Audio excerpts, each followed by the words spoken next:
O Senhor esteja convosco. Ele está no meio de nós. Proclamação do Santo Evangelho de Jesus Cristo segundo Marcos. Glória a vós, Senhor.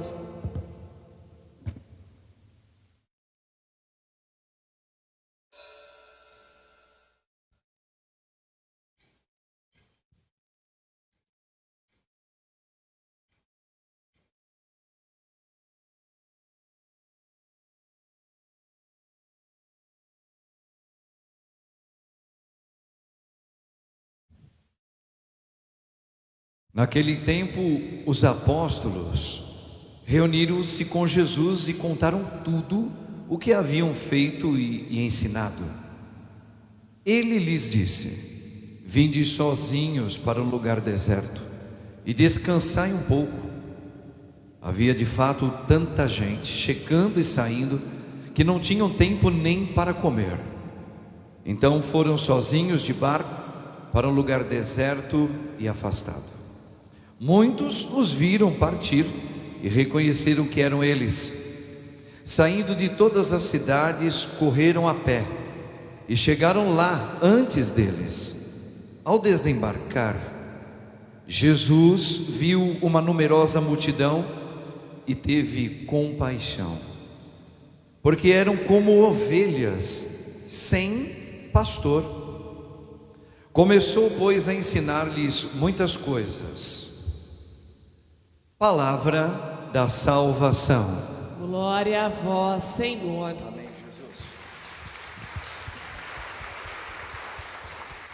Podemos assentar um pouquinho, irmãos e irmãs. Louvado seja o nome de nosso Senhor Jesus Cristo. Para sempre seja louvado. Rogai por nós, Santa Mãe de Deus, para que sejamos dignos das promessas de Cristo. Amém.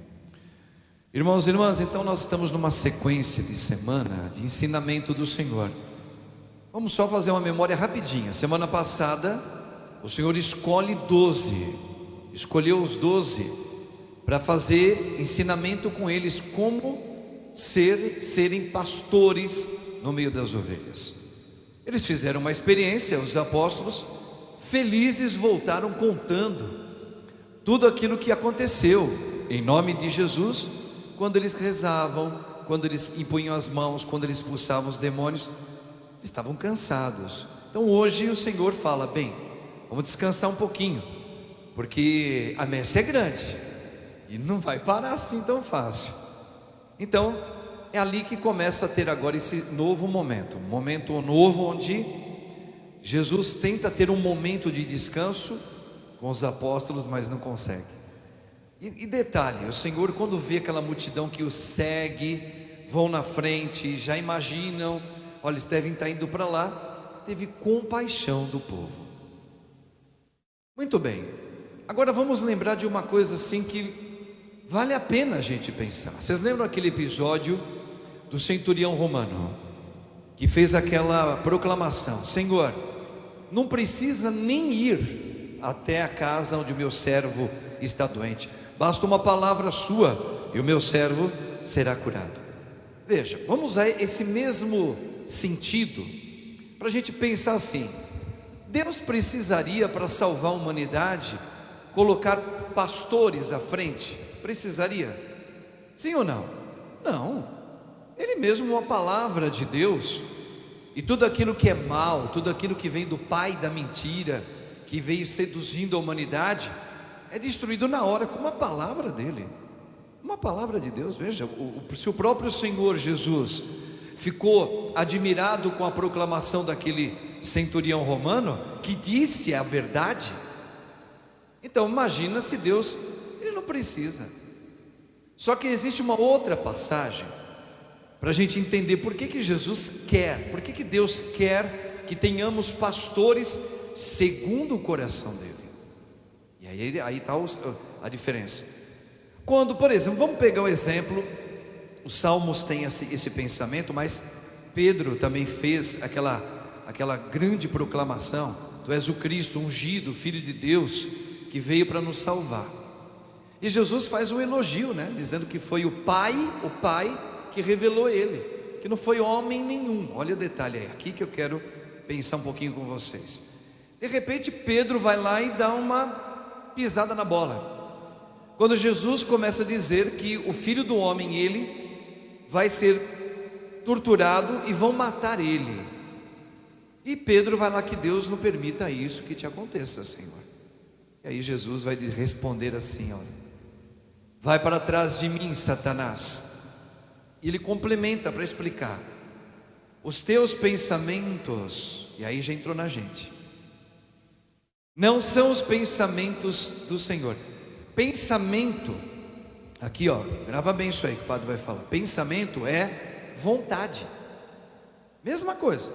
A tua vontade não é a vontade do Senhor, mas você tem a tua vontade, a tua, mas não é. E Jesus fala: os teus pensamentos não são as vontades, não são os pensamentos do Senhor. E os pensamentos do Senhor não são os vossos pensamentos. Por isso vai para trás. Então veja, por isso o Senhor fala, ele não precisaria ter pastores para colocar à frente, no nome dele, para salvar a humanidade toda. Pois é, mas ele quis. E Deus sabe para que ele usou e usa essa pedagogia de colocar homens para estar à frente numa comunidade, para pastorear, é uma maneira figurada, para levar a amizade de novo de todos nós com Deus. Deus quis e quer. E quando é que nós vamos perceber, ainda mais nós que somos cristãos, quando são verdadeiros pastores segundo o coração de Deus? É fácil. É fácil. É só você perceber o seguinte: os que estão à frente, os bispos e os padres, que são aqueles que Jesus escolheu no meio dos discípulos, para estar indo no nome dele em particular. Todos nós estamos indo em nome de Jesus. Quem é família, como família, mas nós estamos falando agora mais especificamente dos pastores, bispos e padres. Quando que a gente vai perceber que é um verdadeiro discípulo do Senhor segundo o coração dele? E aqui eu não estou fazendo nenhum jus para mim, viu? Eu quero que vocês pensem num todo. É simples assim: se aquele padre ou aquele bispo, tudo que ele fala, e ele faz, fala, e o que ele faz na sua vida pessoal, corresponde tudinho o que Jesus pediu. Agora, tem bispos e tem padres de monte, que vai falar no nome de Jesus o pensamento do padre. Por exemplo, eu vou dar a minha opinião a respeito da família, como é que ela deve se portar hoje. Aí, como o padre é respeitado, porque ele é muito conhecido, porque ele é um padre, então o padre falou: tá vendo aquele padre que a gente segue ele, ou aquele bispo falou, então é por aí, tá vendo como é bom? Bom, então eu vou falar. Deus falou para a gente viver a castidade, mas eu, como padre, vou explicar para vocês. Eu entendo a castidade assim. Esse não é o padre segundo o coração de Jesus. É padre, é da igreja católica, vive, ele tem que praticar os sacramentos para a gente, e é válido. Só o que ele fala e o que ele prega com a vida dele, cuidado, tem que corresponder à tradição da igreja, o que está escrito na palavra, o que está escrito no catecismo. E a gente tem que ver que se ele está se esforçando, não é que ele ainda é santo, mas ele está se esforçando para ser, aí sim, é um padre, é um bispo segundo o coração de Jesus. Eu não posso achar, porque eu rezo, eu faço as minhas orações como padre, então você vai me trazer uma dificuldade sua, e agora eu vou colocar como padre que eu sou a minha opinião. Não quero saber a tua opinião, padre. Deu para entender? O que Deus está querendo falar para mim? Pois é, eu saio de mim para que Cristo em mim fale para a pessoa. Por isso que tem muitos padres que estão incomodando muita gente por aí, porque está falando que Cristo fala e vive. Agora tem muito padre que está levando uma multidão junto com ele. Para onde? Não sei, porque está falando aquilo que, segundo os estudos dele, a prática oratória dele, porque está falando, não serve. Não serve. Então, se Jesus escolheu 12, raciocina com o padre. Quem foi? Veja, os salmos e os profetas já diziam que depois de Deus ter mandado profetas, reis, juízes, para estar à frente de um povo, muitos foram santos, mas muitos não foram. Basta ler o Antigo Testamento, vocês vão ver. Muitos não foram. Teve reis que foram infiéis a Deus, outros foram fiéis até o parágrafo 9, depois caiu também e pecou. Teve o Josias, que foi um grande rei, e achavam que ele ia durar tanto tempo, morreu cedo, foi morto por uma flecha, e o povo de Israel amava aquele rei. Pois é, morreu novinho de tudo. Então veja, vieram tantos que o Senhor colocou. Aí os salmos e os profetas vão dizer que ele, o próprio Deus, olha só, agora ele não vai mais enviar ninguém assim como profeta, como rei. Ele mesmo, uma coisa linda, ele mesmo virá e vai se estabelecer no meio de nós. Meu Deus do céu, pensa com calma, irmãos, o que significa isso. Veja, ele não vai mais capacitar um homem para ser um profeta, não vai dar mais o espírito dele para trazer um rei para estar à frente do povo. Por quê? Uns deram certo, mas grande parte deles se perderam pelo caminho. Bom, o que Deus então faz? Pega esses erros todos do passado. Mas por que tem reis que pecaram, profetas que pecaram? Para quê? Está na Bíblia, e está na palavra, para que Deus mostre para você e para mim caminhos que a gente nunca deve seguir. Por isso está lá. Esse foi um homem de Deus? Foi um ungido do Senhor? Foi fazendo bem para o povo, foi ligando aquele povo a ter amizade com Deus, até um certo tempo. De repente foi seduzido por um ídolo, foi seduzido por uma mulher, foi seduzido por uma fraqueza, e ele caiu pelo caminho. Caindo, levou milhares de ovelhinhas, almas, tudo junto com ele. Para onde? Não para a vida eterna. Não para a vida eterna. Então veja isso, para que vocês nunca esqueçam. Se existiram homens ungidos que foram bem, mas que caíram, para que vocês não usem do mesmo caminho, para que vocês não entrem nessa jornada que eles entraram. Queriam ser santos também, é como nós. Começa bem, eu quero ser santo, eu também vou ser santo. Daqui a pouquinho, devagarinho a gente foi se distraindo pelos ruídos do mundo aqui fora. Isso foi impregnando na gente, e a gente começou a defender. Cada um começa a se defender. Por que vive isso? Por que faz aquilo? Por que já não faz mais aquilo? E todos nós temos uma desculpa, igualzinho o pessoal do Antigo Testamento. Então Deus deixa na Bíblia esses caminhos de triunfos e quedas, e está registrada a queda de reis, profetas, juízes, tá? Para lá, para quê? Você fala, mas eles não eram ungidos. Era, mas caíram, para mostrar, nunca pegue o caminho deles, nunca. Aí até que Deus mesmo vai falar, agora eu vou me estabelecer no meio de vós, e vou mostrar como que se vive o verdadeiro pastor no meio das almas. Jesus se encarna, Deus se encarnou no meio de nós. Isso é impressionante. Para e pensa. Um Deus tão grande, como dizia aquela canção antiga e bonita, né?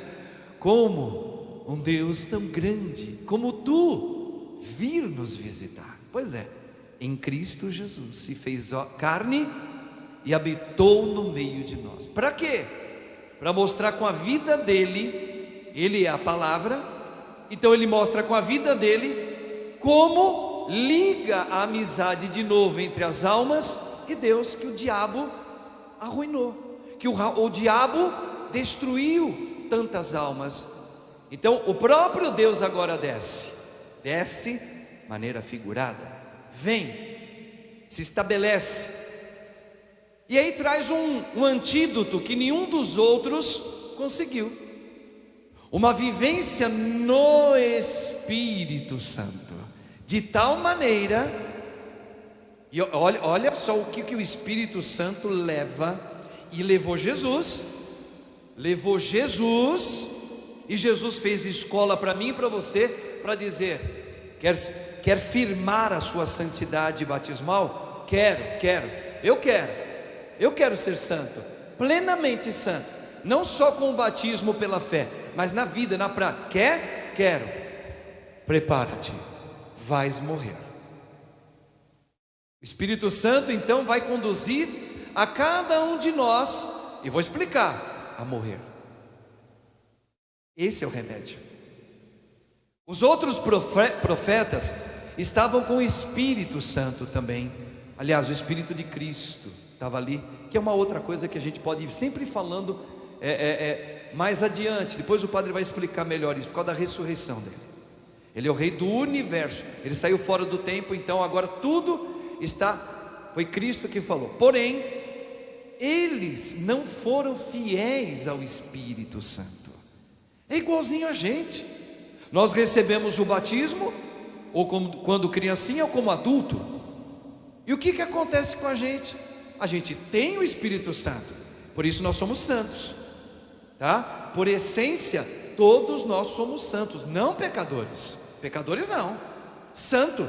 Por quê? Porque o Espírito daquele que é santo, santo, santo, está em mim. Raciocinou? Tudo bem até aí? Eu recebi esse santo dentro de mim. Agora, eu não consigo ser fiel àquilo que está dentro de mim. E a quem eu sou fiel? A quem eu sou fiel? Não a Deus, a mim. Por isso que Jesus, ele vai dizer assim no outro episódio, é fantástico. Gente, eu sou um homem, eu sou um man apaixonado por Jesus.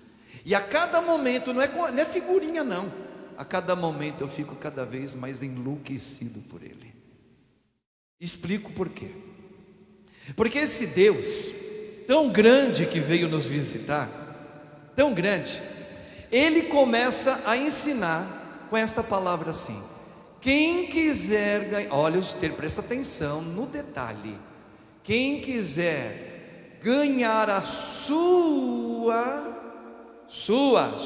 tem nada a ver com Deus aí, ó. Sua vida, vai perdê-la. Ali já começa a resposta. O que o Espírito Santo já começa a fazer logo de primeira? E quem perde sua, não é de Deus, seu querer, sua vontade, seus pensamentos, seu jeitão, seus apaixonamentos, tudo seu, tudo do jeito que você quer, tudo seu.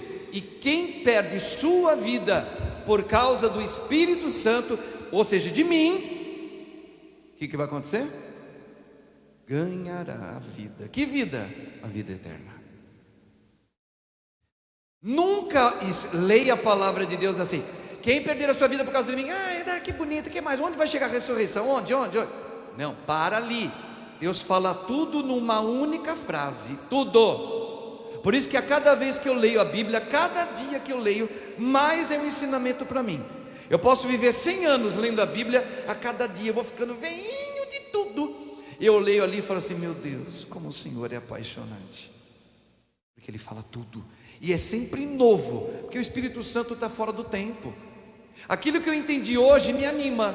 Eu leio a mesma palavra amanhã em oração, eu entro em êxtase. Eu estou em êxtase lá na quarta-feira, eu leio a mesma palavra, eu já estou vivendo o próprio Cristo. Que coisa maravilhosa. Veja, como é que pode a palavra a mesma palavra muda a vida de um ser humano de tempo em tempo. Isso chama-se vivência no Espírito, coisa que a gente não faz. E Jesus vem ensinar isso. Como viver com o Espírito que eu tenho. E qual foi o ensinamento dele? Um exercício que dói: morrer. Quem quiser ganhar a sua vida vai perdê-la. Ele já está dizendo, não tem conversa. Deus é misericordioso? É, mas Ele também é justo, e Ele é concreto. Quem quiser ganhar a sua vida vai perdê-la. O que significa isso, Padre? Significa que Ele disse que se eu quiser continuar vivendo do meu jeito, não terei a graça de viver um dia a vida eterna, e talvez nunca ver aqueles que são santos hoje. Talvez alguém falecido da família que pode estar no céu, talvez você nunca vai ver. Nunca! Agora, e quem perder o teu jeitão por causa de mim? Esse vai ganhar a vida eterna. Então veja, por que dói? Olha o exercício aí, é um exercício diário. Eu dei um exemplo aqui na sexta-feira, dei um exemplo hoje de manhã. São exercícios. E exercício nem sempre é pecado. E eu preciso fazer. Por exemplo, quem é que deve ser a vida em mim? A vida de Cristo. Por quê? Porque hoje é a minha vida, do meu jeito, que reina. Pois é, então tem que ter um exercício. Vamos lá. Chega numa sexta-feira gostosa à noite aqui em São Paulo. Que São Paulo, gente, vamos falar uma verdade, hein? Todos os estados brasileiros, São Paulo é um dos pouquíssimos que tem maior atração para a noite se viver bem. E gostosa. E ela é de sedução. O brilho das cidades de São Paulo à noite, a variedade que nós temos: shoppings, boates, bares, churrasqueiros. Olha, tem tudo vocês podem imaginar, para gosto de cada um. Aí você imagina assim: Padre, tem algum pecado se eu um dia pegar uma sexta-feira com os meus colegas, ou todas as sextas-feiras com meus colegas e pessoas que eu gosto, que são até da caminhada da igreja, e ir num lugar bacana, num barzinho, no boteco, né? Escutar um sambinha, tomar uma cervejinha, um drinkão gostoso, ali, né? Sexta-feira, nós estamos cansados. Tem algum pecado? Nenhum. É gostoso isso aí, eu já fiz algumas vezes. E se eu tiver oportunidade, faço. Agora você imagina um exercício. Esse é exercício, ó. Caramba, eu tenho tanta vontade, ó, isso não é pecado nenhum, de estar com meus amigos. E ainda falaram que, sabe quem vai estar lá nessa sexta-feira no nosso grupo com a gente? Quem? Fulano e cicrana, quase nunca vem. Que delícia! E vai levar um bolo porque fez aniversário. Eu não vou perder essa sexta-feira por nada. Veja, não há pecado nenhum nisso. Mas se você fizer um exercício assim, isso me encanta, isso é bom, isso vai me fazer um bem danado, no bom sentido da palavra, mas eu não vou. Por quê? Porque eu vou contrariar minha vontade, e ninguém precisa saber disso. É um treino, é uma oração. Veja, é um sacrifício que eu entrego, sendo que eu poderia até abençoado por Deus fazer, mas eu não vou fazer. Por quê? Porque eu quero manifestar o Espírito do Senhor em mim. Eu quero ir me tirando do centro e quero que Ele comece devagarinho a vir para o centro, que é Deus, e eu vá dando uns passinhos para trás, devagarinho, até Ele reinar na minha vida. Isso em tudo. Mas a outra vez você vai. Talvez quando tenha menos gente. Hoje eu vou. Vamos lá? Vamos. Beleza, vai. Por exemplo, eu dei um exemplo aqui. O pessoal gosta muito do exemplo, porque nós somos todos humanos, né? Todo mundo sabe que eu já fui um homem noivo Hoje essa pessoa com quem eu fui noivo está casada e me parece muito bem casada, graças a Deus. Aí me perguntaram uma vez, há muitos anos atrás, e eu falei a verdade diante de Deus aqui: você, quando terminaram, foi ela que terminou, tá? Vamos deixar isso bem claro. Quando ela terminou contigo, você a amava de verdade, para ir depois procurar o seminário para ir para ser padre? A pergunta foi essa. E já perguntaram, cheio de intenção, de dúvida, para dizer: bom, se você foi para o seminário, é porque você nunca amou essa mulher, vamos falar a verdade. Caíram do cavalo.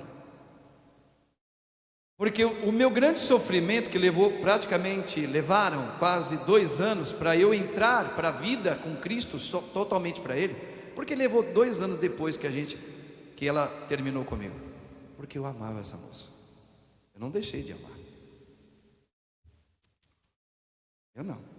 Olha a questão do meu sentimento. O padre falou: os teus sentimentos não são os meus. Mas quem não morrer para si, quem quiser ganhar a sua vida vai perdê-la. Pois é, eu queria casar com ela e ser padre, queria as duas coisas ao mesmo tempo. Aí fala: mas não pode, a igreja católica não permite isso, pelo menos aqui no ocidente não. Ah não? Mas eu queria casar com ela porque eu gostava dela muito, né? Mas eu também queria ser padre. Aí o que eu tive que entrar? Em todo um caminho de exercício. Qual era o exercício? Tinha vontade de continuar com ela, porque ela era diferente, e isso me atraía muito, e eu me sentia muito bem. Eu falei: bom, eu acho que eu vou ser um grande pai. Mas Deus me atraía muito, de uma maneira muito particular. Isso me atraía demais. Aí o que eu fiz? Eu gosto dela, mas eu também não era tão atraído por Deus. Eu comecei a ficar. Eu tive que tomar uma decisão.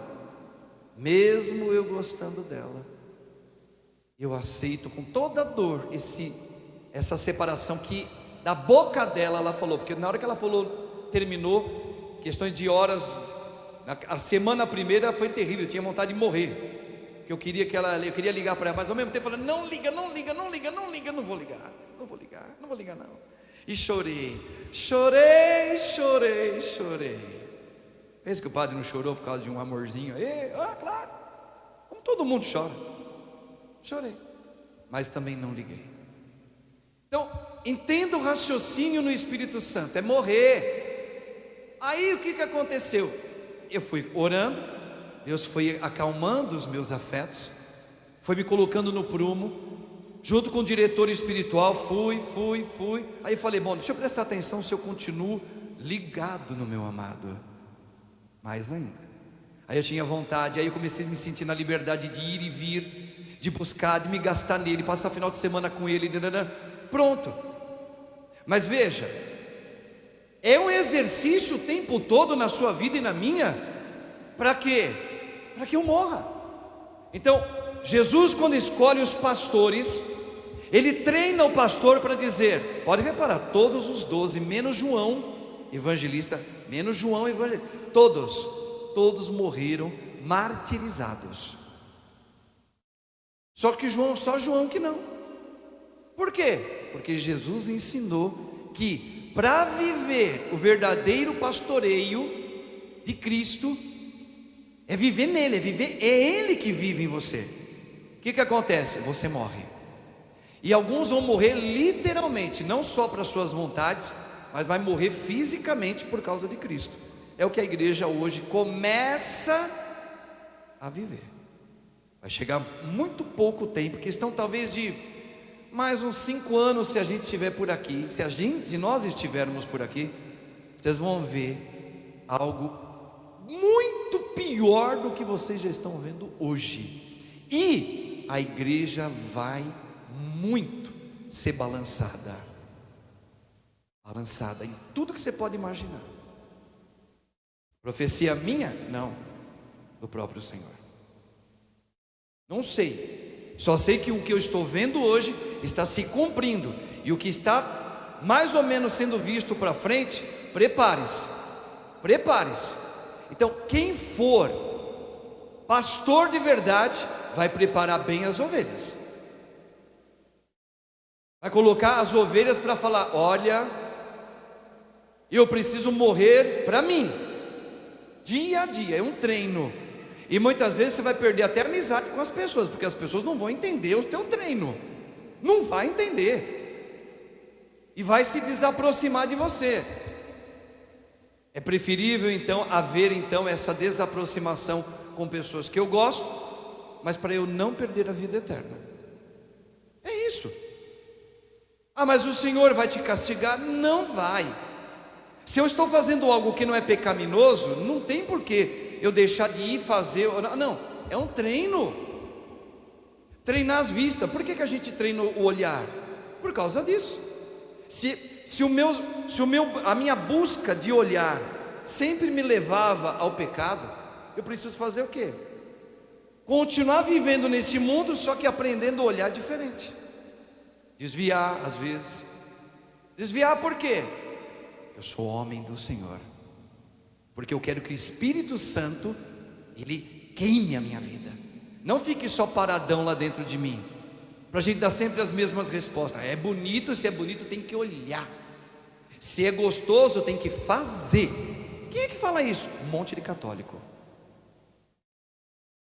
Ah, eu sou casada. Ah, mas o homem é bonito, eu olho mesmo. Pois é, esse daí, se algum padre te ensinou isso, não é o padre, é um padre, mas que não está sobre a verdade do Espírito Santo, e você se vitimou com essa mentalidade errada.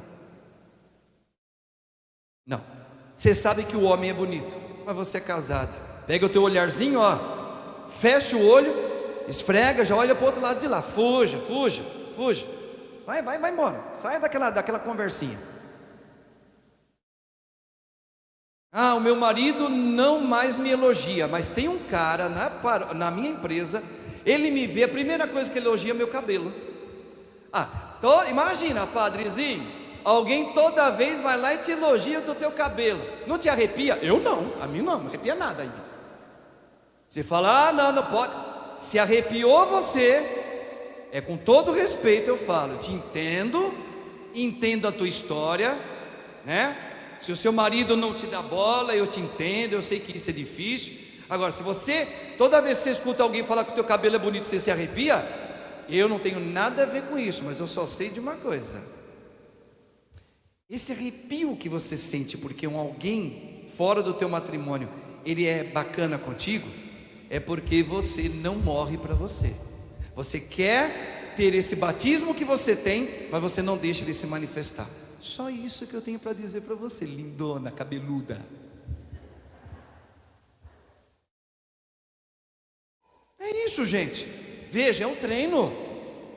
Por que vai morrer? Porque, e nas conversinhas das mulheres? Eu vou fazer unha lá no salão. Quem está fazendo unha? Tem umas 7, 8 mulheradas lá. Aí aparece um rapaz, um vendedor, chegando lá para vender o desodorante. Ai, que bonito, ai, que não sei o que, todas elas estão tudo casadas. Aí começa aquelas conversas. Aí você, que tem o Espírito Santo, fala assim: bom, eu quero determinar a minha santidade. Aí você vai ver aquela colega, a manicure, fala: ai, que lindão esse gatão que chegou, você viu? Ai. Esse homem é lindo demais. Só que a manicure é casada também. Aí não sei o que, aí ela fala: e aí, o que você acha? Aí você olha assim: ele é bonito. É? Ah, mas ele não é só bonito, né? Dá uma olhada nas pernas dele, dá uma olhada não sei aonde, dá uma olhada no seu braço dele, dá uma olhada no peito dele, dá uma olhada no céu. Aí você fica assim, quieta. Fala assim: menina, você não gosta não? Oi? Você não gosta não? Não gosta do quê? Não, eu não falei para você que ele é bonito. Eu falei: sim, ele é bonito. E aí, você não vai falar nada? Já falei, ele é bonito. Continua fazendo minha unha aqui. Você está entendendo? Fuja. Ah, mas você é uma tonta. Não fala nada, faz como Maria, fica quietinha. Se ela insistir, fala: querida, eu tenho um Deus apaixonado, que eu sou apaixonado por Ele e Ele é apaixonado por mim. E eu resolvi não falar da boca para fora, mas viver. Eu quero viver o meu Senhor. Ah, mas você não gosta? Eu amo o meu Senhor e eu quero ser santa. Pronto, acabou, não conversa mais nada. Deixa que o ui, ai, ai, E assim serve para os homens também, para nós homens. Entenderam, irmãos? E aonde a gente vai aprender isso? Com quem? Com quem? Com quem? Com padres e bispos que vivem e falam a doutrina da igreja. Viver castidade. Procure não viver o adultério. E se vive o adultério, procure um padre. Começa uma caminhada com um padre que tem juízo, um padre que segue Jesus. Olha as dicas que eu estou dando. Eu estou com um problemão. Eu não consigo deixar a vida de adultério que eu vivo. Eu estou muitos anos nela. Entendi. Quem eu vou procurar? Procure um padre. O padre que você, ao ouvir, veja, aí se você tem a busca de santidade e querer sair, você tem que procurar o padre. Que padre? Eu falei aqui no comecinho. Um padre que fala da doutrina e se esforça para viver. Põe ele como seu diretor espiritual. Esse tem que ser o seu diretor espiritual. Agora, você vai pegar um padre moderninho por aí.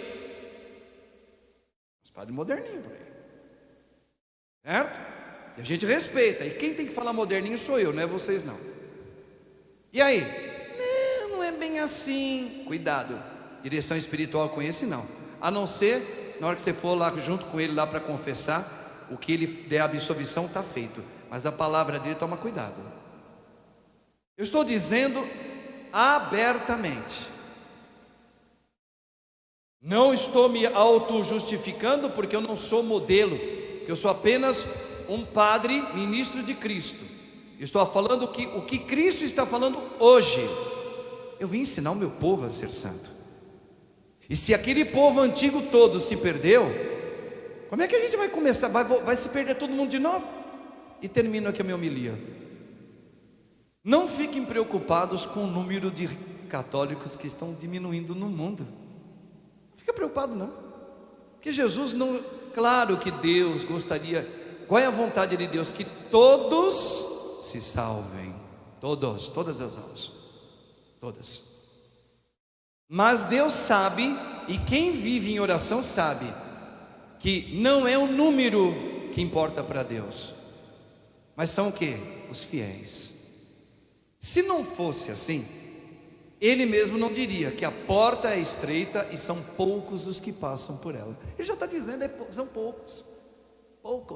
Poucos casais, poucas mulheres casadas, poucos homens casados, poucos padres, poucos bispos, poucos jovens, poucos leigos. Infelizmente, sabe por quê? Porque eu não quero morrer para as minhas vontades. São poucos os que se salvam. Dói. Isso dói. Ao mesmo tempo que Cristo é lindo, o que dói? O mandamento dele. Ele pegou 613 conceitos de mandamentos, né, dos judeus, depois que foi sintetizado em 10, ele colocou um só. Colocou o Espírito Santo todinho para queimar a gente aí, ó. Eu vou queimar. Se pensasses que eu vim trazer a paz, eu não vim trazer a paz. Eu vim trazer o fogo e a espada que corta. O que significa isso? Quem quiser ganhar a sua vida vai perdê-la, mas quem perder a sua vida por causa de mim, esse vai ganhar. Esse vai ganhar. Isso é para mim, viu, irmãos? Eu, Padre Marcos, eu me assusto tanto com as homilias que o Senhor às vezes desperta aqui dentro do meu coração. Eu falei, meu Deus do céu, meu Deus do céu, quem é que vai poder te seguir, Jesus? Vocês já ouviram a resposta dele, né? Alguém mais vai querer se levantar e sair? Lembra que Jesus falou? Que as pessoas se escandalizaram com aquilo que ele estava pregando.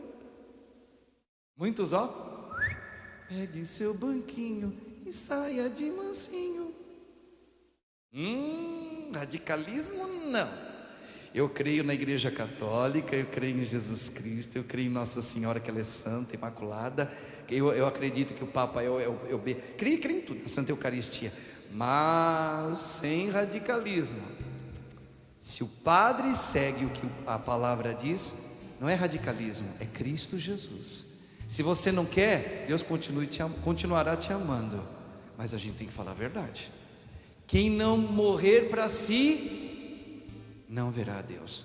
E eu sei disso para mim como padre. Veja a história de Jó.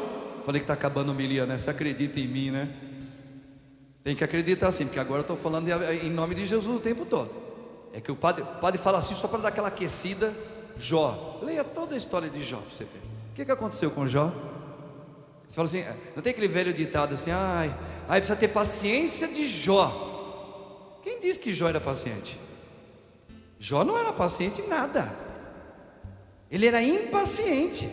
Porque, olha, tudo que o padre falou até agora nessa homilia, sai do centro, rapaz. Sai do centro, moça. O Espírito Santo veio como remédio para tirar eu do centro de mim e pôr aquele que é verdadeiro. A amizade com Deus é Ele que reina. Jó ficou impaciente porque Jó perdeu tudo. E tudo ficou difícil para ele. É uma desgraça atrás da outra. Começou a acontecer na vida desse homem aí. É um retrato meu e seu. É o meu retrato, meu e seu. Aí olha só, cuidado com esses pastores. Se você lê Jó, não vieram 3 amigos de Jó para consolar ele? Tadinho, gente, eu até entendo aqueles caras lá. Eu já fiz isso muitas vezes. Jó estava tão sofrido, estava acamado, estava de cama. Presta atenção nisso aqui. Aí vieram os amigos dele, né? 3. Aí Jó contou tudo o que estava acontecendo com ele, só desgraça. Olha os amigos. Não, peraí, Jó, Deus mandou isso para você, porque Deus, Ele te ama, porque Deus sabe, Ele vai te recuperar isso, fica calmo, e não sei o que. Aí o outro, não, olha, nós vamos tentar por isso, você vai ver como a sua vida vai melhorar, você vai ver como você vai prosperar. Eu já escutei essas conversas, tudo por aí, em outras espiritualidades por aí. Você vai ver, olha, Deus é Pai.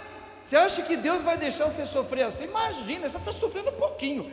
Se você orar no poder, como eu estou te falando, você vai ver como Deus vai mudar a tua vida. Os 3 amigos, né? Está dando para entender onde o padre está querendo chegar? A gente vai buscar isso por aí. E essas vozes muitas vezes consolam a gente. Vai mudar a minha vida? Vai. Eu vou sair desse tédio? Vai. Deus é Pai, ô. Deus é Pai, ô. Pai, ô. Né? Deus é paiô. Paia é o que o cara está falando para você. Mentira. Pois é, mas eles eram amigos de Jó. No final do último capítulo, Deus, porque Jó questionava a Deus, Senhor, o Senhor precisa me responder. Por que eu perdi meus filhos? Me responde, o Senhor não fala nada. E quando morreu meu filho mais velho, o Senhor não falou nada, eu te perguntei. Jó estava inconformado com... E todo mundo falou, não falou porque você não reza. Lá no finalzinho, olha só, Deus vem direto falar com Jó. Ei Jó, vim aqui, não para responder, para fazer uma pergunta para você. Olha, Denise, eu sou um homem apaixonado por Deus, a cada momento que passa. Sabe por quê? Jó não estava questionando um monte de coisa. Por quê? Meu casamento, meu filho, meu marido, minha mãe, meu cachorro, meu gato. Eu estou doente, eu não consigo mais fazer o que eu fazia, eu vou morrer. Deus aparece. Aí Jó, Senhor, vou fazer uma pergunta para você. Quem foi que escondeu todas as... Onde estão as águas todas escondidas, que caem todos os dias na terra e muitas vezes lava você? Quem foi que te deu a comida, o sol para te aquecer? Responde, você consegue responder? Jó falou assim,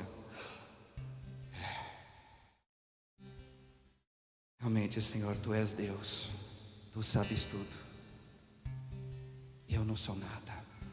Eu quis tudo do meu jeito, eu quis tudo da minha maneira. Eu questionei a Ti sempre. Faça a Tua vontade. Foi aí que Deus restituiu toda a vida dele, segundo o querer de Deus. E os outros 3? Leia lá. Deus ficou irado com os 3. Sabe por quê? Educastes mal o meu filho. Tu não és pastor? Por que ensinastes errado para ele? Tem que dizer o seguinte: tudo que te acontecer é Deus que está colocando você no prumo. Aceita. Aí se eu não entender, silencie e reze, espera. E se eu morrer, o que Jesus falou? Quem quiser ganhar a sua vida vai perdê-la. O Senhor está colocando a nós para ter amizade com Ele. Você acha que Deus está preocupado com óbitos? Está cheio de certidão de óbitos, mais do que nunca em São Paulo ultimamente. Não é essa a preocupação de Deus. É a minha alma se perder. As nossas almas estão se perdendo, irmãos. Nós estamos acreditando em um monte de besteira por aí. Quem reina? Sou eu, Senhor. Infelizmente. Essa é a péssima notícia do dia. Qual? Sempre eu reino, tendo o Espírito Santo em mim. Pois é, então Deus está quebrando você, porque você um dia beijou a cruz aqui, ó, e falou: Senhor, eu aceito carregar a minha cruz. Pois é, estou lembrando você. Estou lembrando você. Mas assim, quem foi que criou o céu e a terra? Quem é? Onde guarda-se as águas todas? Não sei. Pois é, eu sou o Senhor, não tu. O Senhor está colocando, o Senhor está dando marretada na gente. Mas ele marreta porque ele fala: sai do trono. Só tem uma maneira de sair do trono. Porque Deus podia falar: diabo, sai. E ele saiu, ele não sempre saiu. Mas ele falou: não, pode ficar. Pode ficar. A pedagogia de Deus com Jesus é outra. Eu mudo no meio dos tormentos, porque todos caíram no meio dos tormentos. Falou assim: tem o Espírito, mas não vive? Naquela barca, Jesus estava bravo. Homens, que fé vós tendes? Cadê o batismo que eu vos dei? Deu uma ordem para a tempestade acabar. Falou assim: a tempestade vai continuar vivendo enquanto você viver aqui. Eu te dei um Espírito para você andar por cima do mar. É isso que Jesus está ensinando a gente. Enquanto eu ficar pegadinho em mim, quem reina sou eu. Nosso treino é esse, irmãos. Esse é o treino. Estou com vontade, é pecado? Não, mas não vou fazer hoje. Hoje não. Eu vou colocar essa minha vontade no coração do Senhor. Estou com vontade de ver pornografia. Não vou ver pornografia. Olha lá, toma banho gelado, se joga lá no chão gelado, pelado, sei lá, alguma coisa.